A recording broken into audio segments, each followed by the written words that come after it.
Hey, greetings, it's the Witch.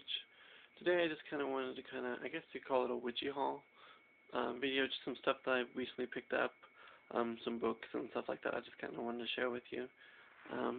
Got all kinds of stuff here. Actually, I'm going to start with my Christian stuff that I bought. This book right here, it's called The Circle Maker by Mark Patterson. It's praying circles around your biggest dreams and greatest fears. He goes over the story of Hani, the circle maker. Actually, if you read Silver Ravenwood's book, The Solitary Witch, you actually find that she uses that same myth to explain Wiccan mythology. But this book is a Christian. It's it's kind of more of a progressive Christian book, but it's probably more of what some people would call the Pentecostal type Christian stuff. And it's about prayer and things like that nature. I really enjoy it. You know, it's really more about deepening your prayer life and stuff like that. I think it would be a good read for Christians, Christo-Pagans, Druids, you know, or even some Wiccans might find some use out of this book. It's really just got some great ideas. A lot of stuff about, learning to, making lists and, really planning out your future and stuff like that. So I thought it was a great book. Another thing I bought was me a small, thin, New International version of the Bible, which, as you can see, I've already started using, just because I wanted something easy that I could stick in my bag, easy to read translation. I normally carry around with me a New World Translation, but since I sometimes will go to church with friends or whatever, I like to have something just with me a little bit more traditional, and I really starting to like the New International version of the Bible. And so this is just something small, simple. This cost me about $25. It's really pretty good for a Bible. It really is, even though it's bonded leather. But I really enjoyed it. I'm really enjoying reading it. It's kind of deepened. Another book I bought, which I liked, is The Temple of Shamanistic Witchcraft by Christo-Pagan. This book is really great. I mean, it goes over so much cool stuff from Native Americans. Got Celtic stuff in here. I really like shamanism. I'm really kind of connecting with earth-based kind of stuff, getting in touch with the earth, and also state of consciousness. So I've kind of skimmed through it. I really think I'm going to enjoy this book. I read a lot of other Christian books, which I like, and I noticed when I flipped through this, it references a lot of his other books. So you kind of have to have read some of them in order before you can read this one. But I'm looking forward to it. This book I've had before. But I loaned it out, and it disappeared, never got it back. The person moved, so I bought it again. I really like this book. It's The Path of the Christian Witch. Like I said, it's just a really small book. It's not really big, and so I'm rereading it just because I liked it. I like this one a lot better than the first book I read on Christian Wicca. The first book I read on Christian Wicca was called Christian Wicca, the Trinitary Tradition by Nancy. I can't think of her name at the moment. I'm actually on one of her Facebook groups as well, and that's where I started out. And I think when I first learned about Christian Wicca was in 1999. It's been a long time ago. Although I didn't practice it, because like I said, I ended up becoming a hardcore Pentecostal Christian for a long time, and so Christian Wicca, and so it was something that was easy to go back to. But because that tradition, that the Trinitarians have evolved in such a liberal manner, almost to the point where they don't even call themselves Christian Wiccans. They prefer the term Trinitarian Wiccan almost exclusively. And because my Christian, element is so strong in my path, this one has been a little bit more. And this one has a lot of Catholicism in it, which I'm not Catholic, although I like a lot of Catholic stuff. So it's got a lot of stuff I do like, but some stuff I don't. The one thing I don't like about this is it kind of sees Mary as the goddess, and I don't really see Mary as a goddess. A divine being, yes. A saint, yes. But for me, the Holy Spirit is the feminine aspect of the Godhead, who I see as God, and I see Mary as definitely the mother of Christians and things very much like Catholics do, but different. Another thing what I bought was this book. It's pretty big. It's actually a journal. It's just really neat. I saw this, and I have to have it. I'm going to use it. I'll show you the title page it opens up. I wanted that. This is it. Just put the Book of Light, and I'll show you just some general stuff I And I've put the Apostles' Creed and the Lord's Prayer here, and I think that's pretty much it. And I got an introduction page. And after this, I'm going to put my basic beliefs. I have a video on it which I've written down. I really like that list that I made, and so I'm going to kind of refine it and make a list of my beliefs.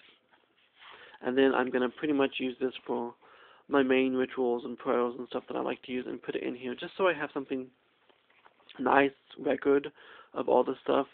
Not so much, because most of my other books are more of a journal type book. I just kind of would like to have a book with just the main rituals and stuff for my path in it. And so this is something, it's big. I mean, it really is a big book.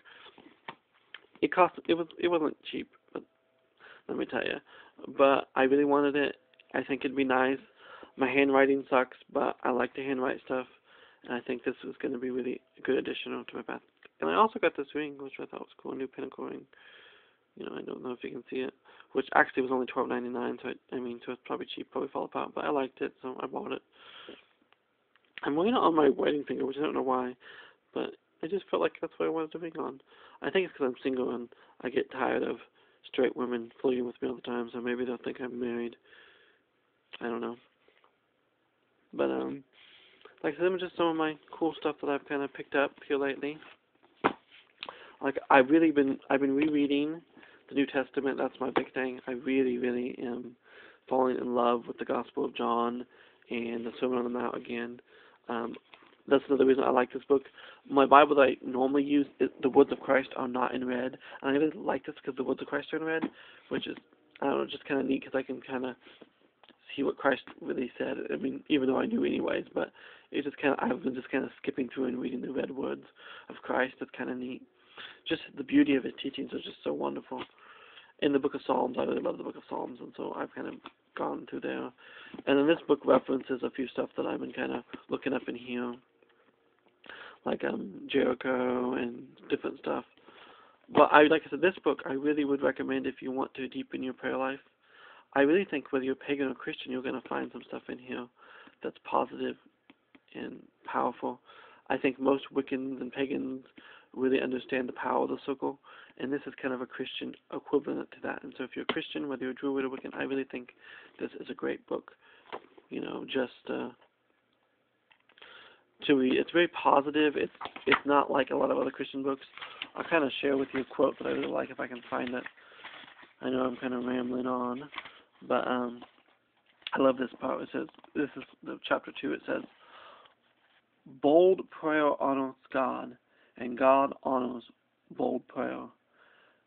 There is nothing God loves more than keeping promises, answering prayers, performing miracles, and fulfilling dreams. This is who he is. God is ready and waiting. So while I have no idea what circumstance you find yourself in, I'm confident that you are only one prayer away from a dream fulfilled, a promise kept, or a miracle performed. It is absolutely imperative at the onset that you come to terms with the simple, life-changing truth: God is for you." As you can see, I kind of have different stuff highlighted because I'm already reading. There's another quote that I really liked if I can find it. There was one that says, God does not answer vague prayers. I really like that quote. You know, we got to be specific sometimes. I mean, I think that's really something that I really liked about it.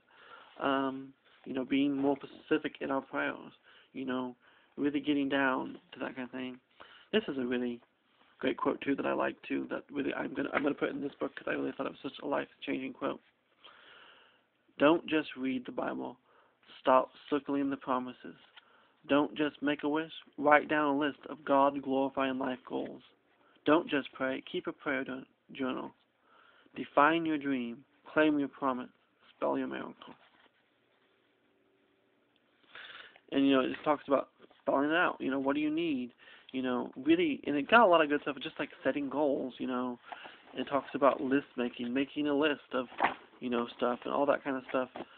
Just really getting involved in, you know, do you know what you want? I mean, yeah, there was a quote where they were talking, a passage, you know, if Jesus was to ask us what we want, would we really be able to tell him?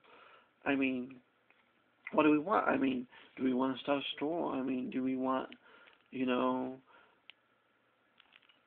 do we need to pay our bills? I mean, are we being specific? I mean, don't be vague with God. You know, God is your friend. Learn to talk to God. Talk to Him.